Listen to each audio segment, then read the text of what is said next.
তো ফাইনালি আমি বের হয়ে যাব। এখন ঘড়িতে সময় বাজে হচ্ছে 6টা 22। তো এই হলো আমার গাড়ির অবস্থা। আর গাড়িতে প্রচুর পরিমাণে ময়লা ছিল, মানে এই 2 দিন কালকে চালাইছি। ব্যাক প্যানেল পুরোটাই এই যে ময়লা দিয়ে ভরে গেছে। তো বাইক আর পরিষ্কার করিনি, একবারে বাসায় গিয়ে পরিষ্কার করব। এই তো আমরা বের হয়ে পড়ছি। ওই যে সামনে R15M গেল, এখন আমরাও যাব। সামনে আর একটা GSX-R আছে, ধরো। তো এখন আমার মিটারে মাইলেজ শো করতেছে 30 কিলো। তো এখান থেকে জার্নি শুরু করতেছি ইনশাল্লাহ। তো বের হয়ে পড়ছি বাড়ির উদ্দেশ্যে। ভালোভাবে যাইতে পারলেই হয়েছে, সেফ রাইড করতে পারলেই হয়েছে। ওই যে আমার সামনে আমার বড় ভাইয়ের R15M। 3টা বাইক নিয়ে বের হয়েছি। তো দেখা যাক, আজকে ওয়েদারটাও ভালো আছে এখন পর্যন্ত।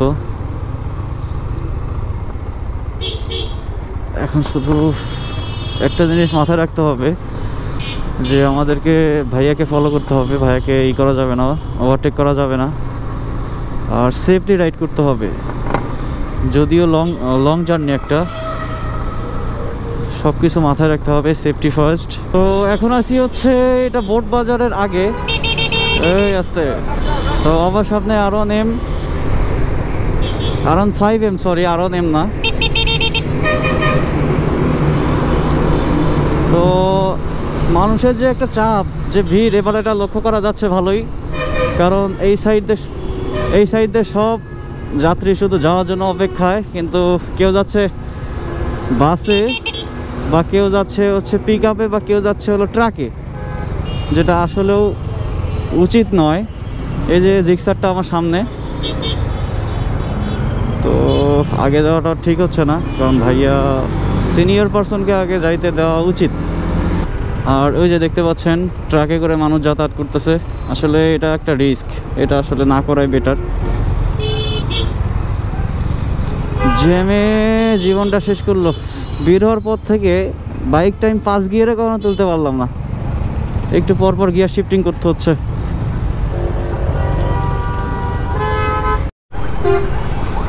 জ্যামটা শুধু একবার দেখেন, এটা পুরো রোড পুরো হচ্ছে ব্লক হয়ে গেছে। তো মাঝখানে যে ওয়ান ওয়ে যে রাস্তাটা, তো এটা দিয়ে কিন্তু আমরা ঢুকে পড়েছি।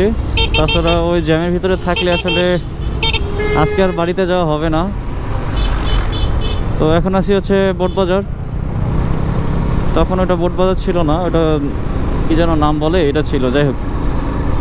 তো সামনে আর একটা মনে হয় V3 দেখতে পাচ্ছি। হ্যাঁ, ওইতে ঢোকার পর আমাদের রাস্তা হচ্ছে ব্লক, আর এই পাশে রাস্তাটা পুরোটাই ফাঁকা। তো আমার বড় ভাই, উনি এখন ভাবতেছে এই রোডে ঢুকে ভুলই করলো কিনা। ওই যে রোড ঠিক করে, যদিও এটা ঠিক না, আসলে এভাবে রাস্তা পার হওয়া ঠিক না। আচ্ছা, কিটমিট তো সব ভাঙ্গা যাইব এদিক দিয়ে তুললে। ভাইয়ার গাড়ির কিট ভাঙ্গা যাইব এদিক দিয়ে তুললে, আমারটারও কিট ভাঙ্গা যাবে। তোমারটা ঠিক আছে, হ্যাঁ যে কিট আছে, আমার কিটটা ভাঙ্গা যাবো যদি এদিকে তুললে লাগে। ভাইয়ারটারও তো কিট ভাঙবে। হ্যাঁ, ভাইয়া আগে দেবে, তারপর আমরা দেবো। এই যে ভাইয়া রাস্তা করে দিল না, সবাই এদিক দিয়ে বার হয়ে যাবে।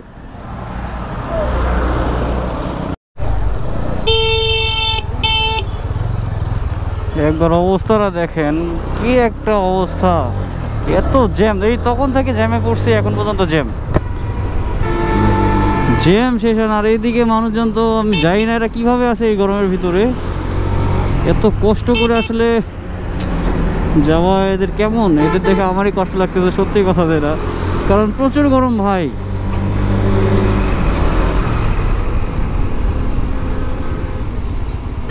এই যে আবার জ্যাম, একটু ফাঁকা পাইলে আবার জ্যামে পুরো জায়গা। দেখো কিভাবে চাপটা দেয়।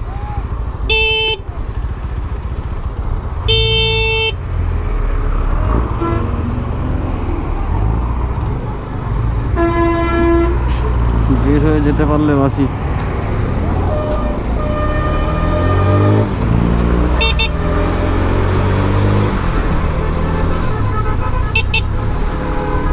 দিয়ে যতটুকু আগানো যায় আগাইতে হবে, তাছাড়া এই রোড আর ফাঁকা পাওয়া যাবে না মনে হয়। অনেকক্ষণ থেকে জ্যাম ঠেলছে তো, এটা বুঝে গেছে আসলে এটা আর ফাঁকা পাওয়া যাবে না। যদিও এই যে হাইস্টে এখানে ঢোকানোর কি কোনো প্রয়োজন ছিল? আমরা বেরোয় যেতে পারতাম সুন্দর করে।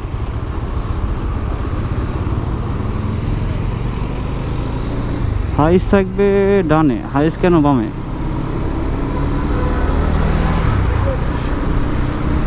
ওই যে দেখেন এই রোদের ভিতরে আসলে এইভাবে যাওয়ার। টাঙ্গাইল 8 কিলো, মির্জাপুর পার হয়েছি, টাঙ্গাইল 8 কিলো।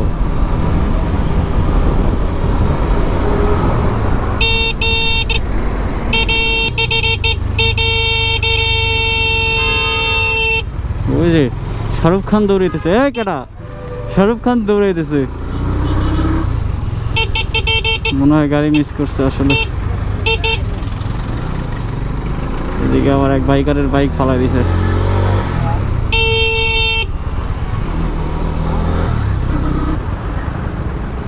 নিচে তো একটা হাতি।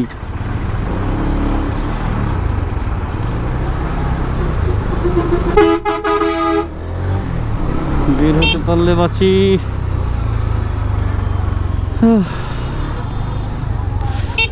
ও এখানে এখানে লাগছে হলো গ্যাম জ্যাম, এখানে লাগছে হলো গ্যাম জ্যাম, তো এই জন্য আর কি এখানে জ্যাম। ওই যে আবার লাঠি বের করে মারার জন্য। ওই যে সবটি দেখুন, সবটি একদম বাহুবলী হয়ে গেছে। ও এটার জন্য আসলে জ্যাম। ওই যে মার খাইবো এখন দান দৌড় দেয়। ওকে, ওদিকে তাকা আমাদের লাভ নেই, আমাদের গন্তব্যে যেতে হবে।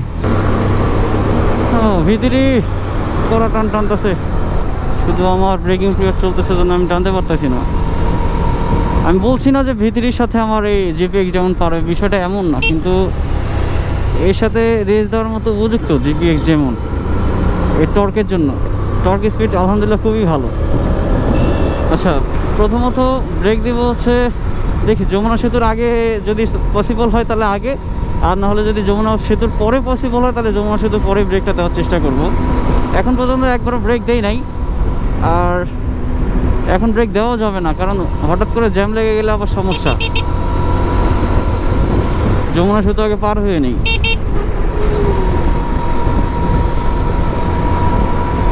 জিপিএক্স যেমন নামটা একটা ভাইব আসে জিপিএক্স এর। আসলে কি করতে চাইতেছে হয়?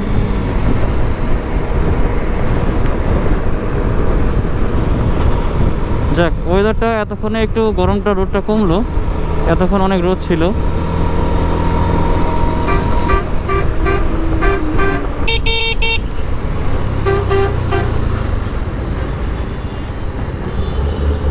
তো দীর্ঘ জ্যাম ঠেলাঠেলির পর এখন আমরা আছি হচ্ছে টাঙ্গাইলের ভিতরে। টাঙ্গাইলের ভিতরে ঢুকছি। এই এতক্ষণ পর একটু রোড পাইলাম যে গাড়ি চালানোর মতো, কারণ যে জ্যামে ছিলাম আমি ক্যামেরা অন করি নাই, আসলে অতিরিক্ত পরিমাণ জ্যাম ছিল, চিপা চাপা দিয়ে বের হয়ে গেছি গা। তো দেখি যাই, নাটোর 158 কিলো, জামালপুর 121 কিলো। যদিও আমরা নাটোরও যাব না, জামালপুরও যাব না, আমরা যাব হচ্ছে গাইবান্ধা পলাশবাড়িতে। যে যদি এরকম ফ্রি রোড থাকে তাহলে বেশিক্ষণ লাগবে না আমাদের পৌঁছাইতে। অলরেডি আমি প্রায় 50 কিলোর মতো গাড়ি চালাইছি, আবার সেই জ্যাম।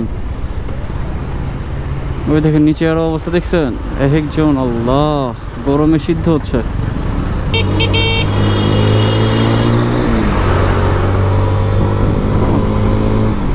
জ্যামে থাকলে হবে না, আসলে আমাদেরকে যেতে হবে। ওই দেখেন একবার সামনে অবস্থা, আল্লাহ জ্যাম দেখেন, শুধু গাড়ি আর গাড়ি, শুধু গাড়ি আর গাড়ি। যদি গাড়িটা ব্রেকিং পিরিয়ডে না থাকতো হয়তো বা আরও আগে যেতে পারতাম অনেক দূর। ব্রেকিং পিরিয়ডের জন্য খুব আস্তে চালাতে হচ্ছে, কারণ ব্রেকিং পিরিয়ডটা মানতে হবে।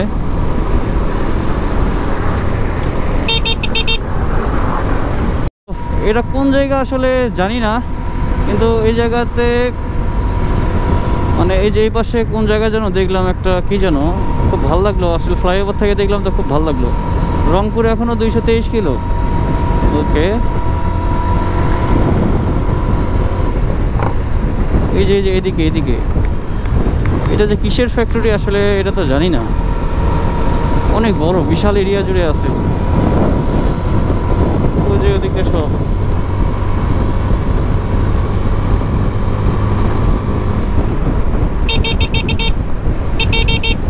একটু আগে এখানে অ্যাক্সিডেন্ট একটা হয়েছে, এই আসতে ভিডিও করতে করতে লাগাই দেখ, এখানে একটা বাস অ্যাক্সিডেন্ট হয়েছে, তো যার কারণে এত জ্যাম ছিল।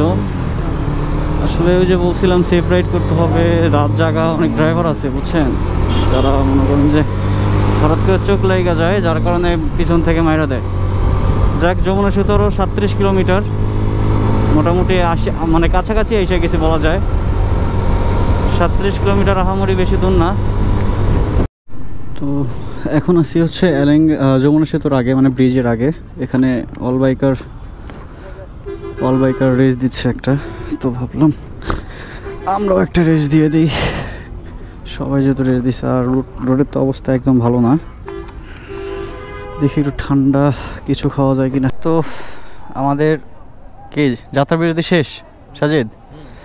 তো এই হলো আমার জিপিএক্স, যেটা আমরা এতক্ষণ রাইড করলাম। কাদা দিয়ে অবস্থা খারাপ, প্যারা নাই। যমুনা সেতুর কাছাকাছি যেহেতু আসছি, আর বেশিক্ষণ লাগবে না। এখানে সব বাইকাররা একটু রেস্ট দিচ্ছে। তো এখন আবার শুরু করব জার্নি, লেট করা যাবে না, তাড়াতাড়ি করে যাইতে হবে। সাজিদ তাহলে চলো।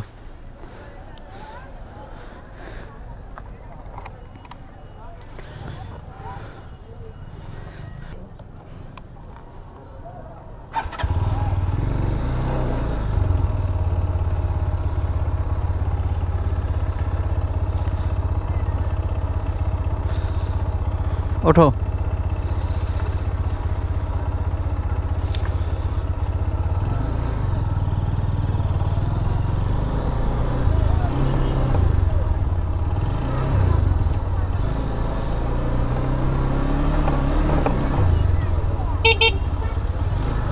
মনে হয় এখন সবাই চিল্লাচিল্লি করতেছে।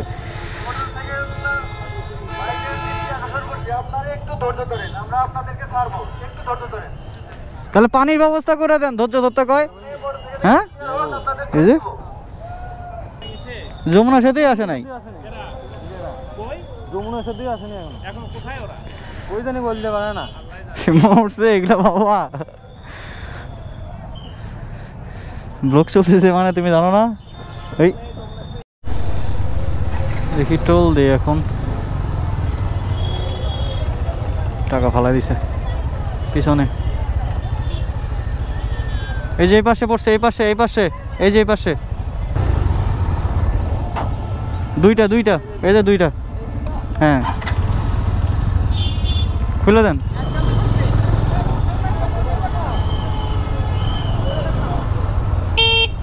তো টোল দেওয়া শেষ, এখন আস্তে আস্তে। ওরে আল্লাহ, এদিকে যে জ্যাম, আস্তে আস্তে আগাইতে হবে। দেখি, ও মাই গড, যে পরিমাণ জ্যাম লাগছে, এখানে যাবো কেমনে আসলে? যমুনা সেতুর উপরে আসলে জ্যাম পাবো আমরা।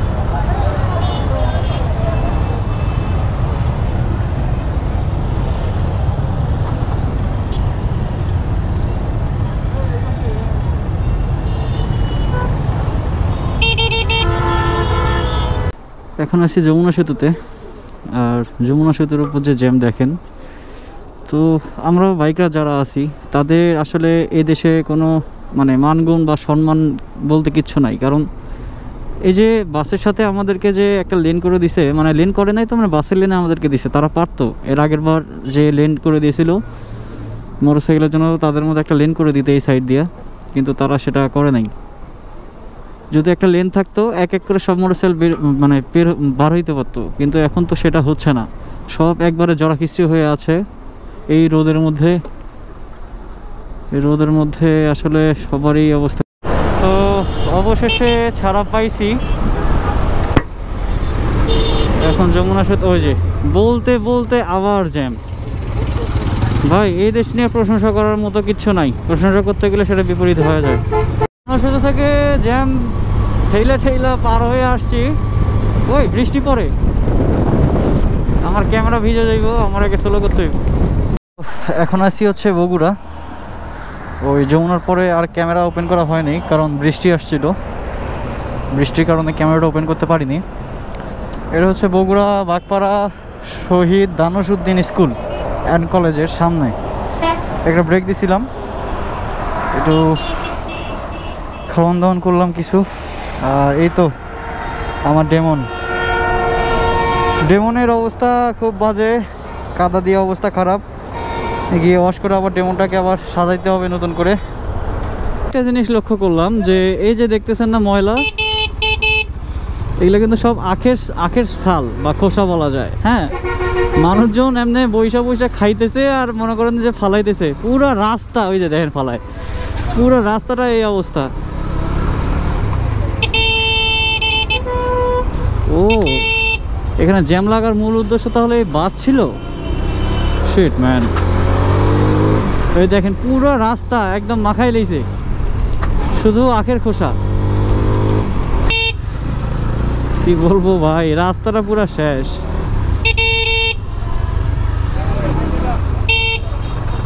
এই যে আখ নিয়ে দৌড় দিতেছে, এই যে আখ ব্যবসায়ী।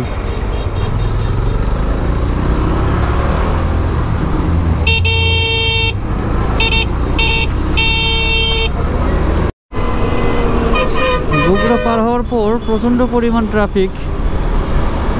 আসলে যেমন রোদ, ভিতরে একদম ঘাইমা যাইতেছি, আবার ট্রাফিক।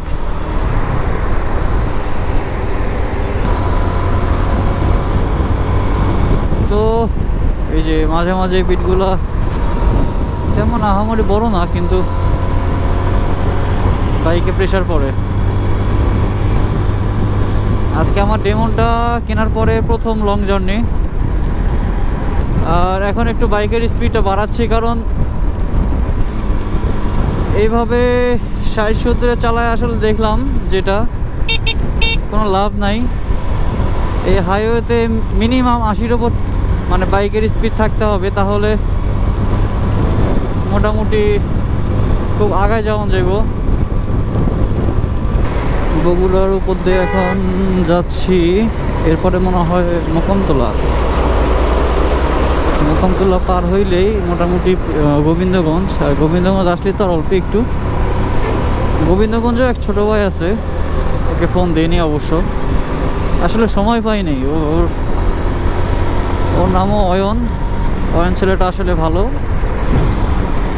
আর অয়ন যদি এই ভিডিওটা দেখে থাকো তাহলে কমেন্ট করবা, তোমাকে যাওয়ার পথে তোমার সাথে কন্ট্যাক্ট করবো ইনশাল্লাহ। ইন্ডিকেটর নাই, কিচ্ছু নাই, এক লেন থেকে আর এক লেনে চলে যাচ্ছে।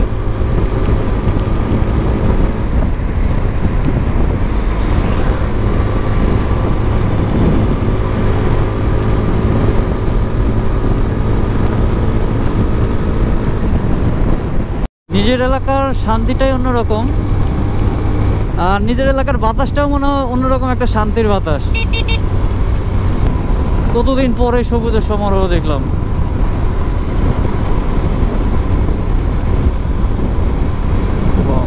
রাস্তাগুলো জোস, যদিও ব্রেকিং পিরিয়ডে আছো তুমি, তোমাকে বেশি টানা যাবে না। এটা আসলে একটা গাড়ি না, এটা হচ্ছে একটা বিমান। সিরিয়াসলি ম্যান, এটা একটা বিমান। ওই দেন টান কেমনে ওটা, কিন্তু এত টান তোলা যাবে না, কারণ আমার বাইক এখন ব্রেকিং পিরিয়ড। তাহলে তুমি ওদিক দিয়ে একটা অটো ধরে চলে যাও নাকি? খাবা কিছু? তো বাসা যায় করে ভাত খাও। আচ্ছা, এলাকায় আসছি, ছোট ভাইরে একটু বাইকে উঠে একটু ঘোরাই দিয়ে আসি।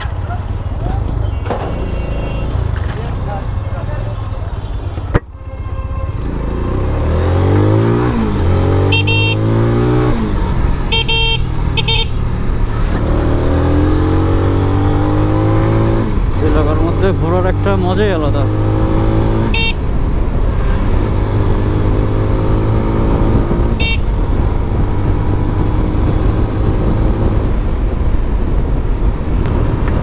কি বলো? আচ্ছা ঠান্ডা পানি কোথায় পাওয়া যাবে? ঠান্ডা পানি ফ্রিজ আছে? ফ্রিজ তো না এখানে, দেখো তো ফ্রিজ আছে নাকি? আচ্ছা আচ্ছা আচ্ছা ফ্রিজ আছে, দেখো টাকা নিয়ে যাও।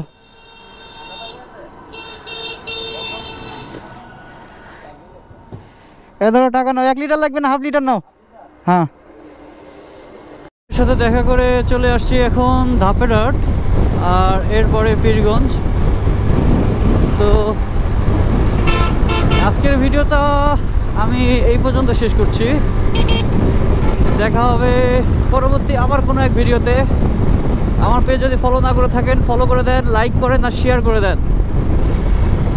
আল্লাহ হাফেজ, আসসালামু আলাইকুম।